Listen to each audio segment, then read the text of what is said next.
Assalamualaikum warahmatullahi wabarakatuh. Kami dari kelompok 10 yang beranggotakan Maimunah Fadilah, saya sendiri, Elin Yulianingsih, Muhammad Haris Baihaqi akan menyampaikan sebuah materi yang berjudul Regionalisasi Ekonomi Kawasan Masyarakat Ekonomi Eropa atau MEE, AFTA atau ASEAN Free Trade Area, ACFTA atau ASEAN China Free Trade Area, dan APEC yaitu Asia Pacific Economic Cooperation. Selamat menonton, jangan lupa like, komen, dan subscribe. Terima kasih. Latar belakang regionalisasi ekonomi. Dalam bahasa Indonesia, region ini biasa dipergunakan pada kata dari wilayah. Istilah region dipergunakan untuk menyebut ruang geografis yang menunjukkan keterlibatan ruang atau spasial beberapa wilayah administratif, baik sebagian maupun seluruhnya. Pengertian region dalam konteks supranasional, misalnya Uni Eropa, ASEAN, dan sebagainya. Di dalam jurnal UMY, regionalisasi adalah pertumbuhan interaksi sosial di dalam suatu kawasan dan proses interaksi sosial serta ekonomi secara tidak langsung. Regionalisasi biasa juga disebut sebagai ekonomi yang berdampak pada adanya ketergantungan di antara negara-negara dalam suatu kawasan. Regionalisasi biasanya berbentuk sebagai kerjasama antar negara dalam satu kawasan. Regionalisasi dapat dilihat dari migrasi, pasar, dan jaringan sosial. Ketiga hal ini dapat meningkatkan interaksi yang mengikat negara-negara dan membentuk kawasan baru yang lintas batas. Contohnya ASEAN, yang merupakan salah satu bentuk regionalisasi di kawasan Asia Tenggara. Menurut Sitepu, munculnya suatu prioritas baru atau peran dunia dalam bentuk integrasi regional yang dijadikan sebagai dasar pada sebuah paradigma di mana kepentingan kelompok menjadi yang utama, atau dengan kata lain, paradigma kepentingan regional yang ada. Selanjutnya, kriteria pengelompokan regionalisasi. Yang pertama yaitu kriteria geografis, mengelompokkan negara-negara berdasarkan lokasinya dalam benua, subbenua, dan lain-lain. Yang kedua, kriteria politik atau militer, mengelompokkan negara-negara berdasarkan keikutsertaannya dalam berbagai aliansi atau berdasarkan orientasi ideologi dan politik. Yang ketiga, kriteria ekonomi, mengelompokkan negara-negara berdasarkan kriteria-kriteria terpilih mengenai perkembangan ekonomi.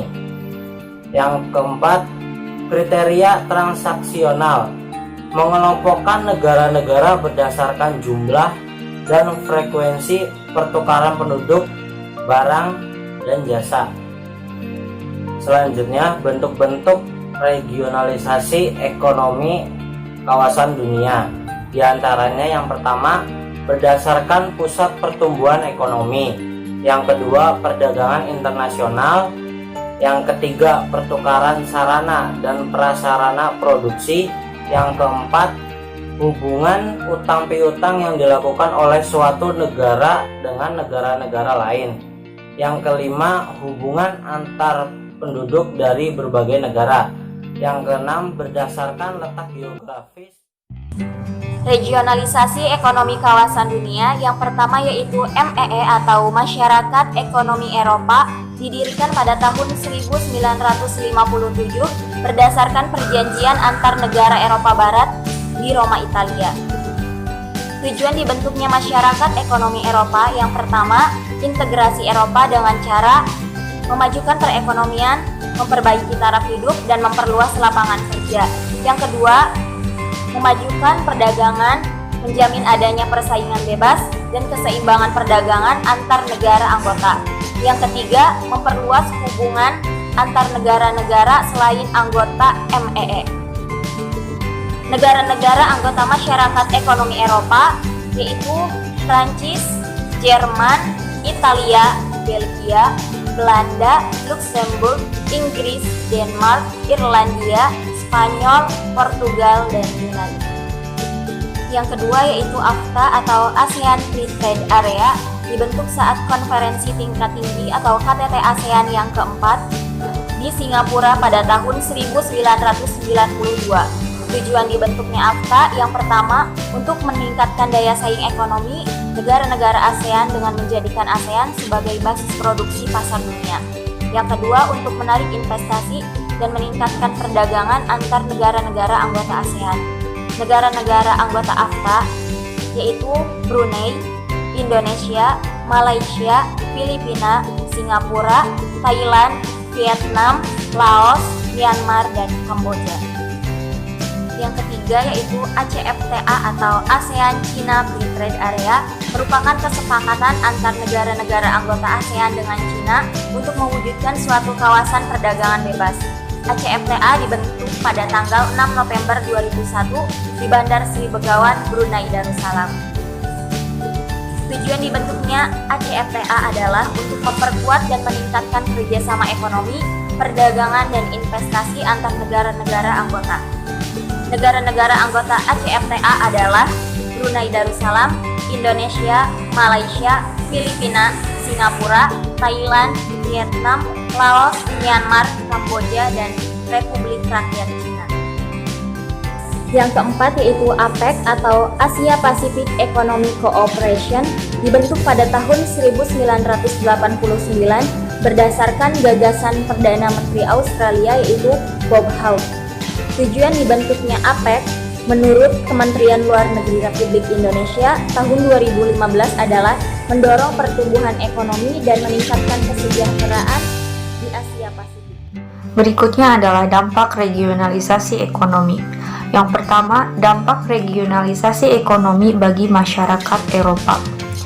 Regionalisasi berdampak pada pembukaan pasar-pasar oleh negara-negara yang berada pada region tersebut. Contohnya adalah cikal bakal European Union, yakni European Community, yang diawali dengan memperkuat daya saing barang dan jasa dari pasar Eropa ke pasar global. Akibat dari terbukanya pasar antar negara region adalah hilangnya penghalang-penghalang untuk berdagang yang diikuti dengan bantuan keuangan yang luas dalam menanggulangi dampak ketidaksesuaian arus pasar oleh negara region yang kurang mampu bersaing. Dampak lain dari adanya regionalisasi adalah munculnya trade dilemma atau dilema perdagangan. Dilema perdagangan ini muncul karena adanya satu pihak yang paling diuntungkan dalam satu region yang menjalankan regionalisme dalam bidang perdagangan dan pembebasan pasar.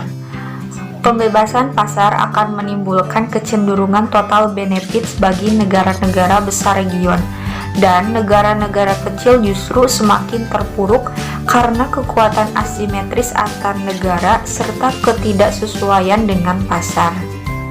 Selain dalam ekonomi, integrasi Eropa juga mempengaruhi pembuatan keputusan politik negara. Anggota negara kawasan dalam pembuatan keputusan politik, khususnya yang berkaitan dengan bidang ekonomi, akan sangat berhati-hati dan lebih menyesuaikan kondisi kawasan yang ada. Penyesuaian kebijakan politik ekonomi bertujuan untuk mengikuti perkembangan pasar dan sebagai penyelamat pasar sendiri. Regionalisme mendorong persaingan ke arah yang lebih baik dan mengarahkan liberalisme ke arah yang lebih luas, sehingga mendorong perkembangan politik dengan pemerintah untuk hal yang berhubungan dengan ekonomi.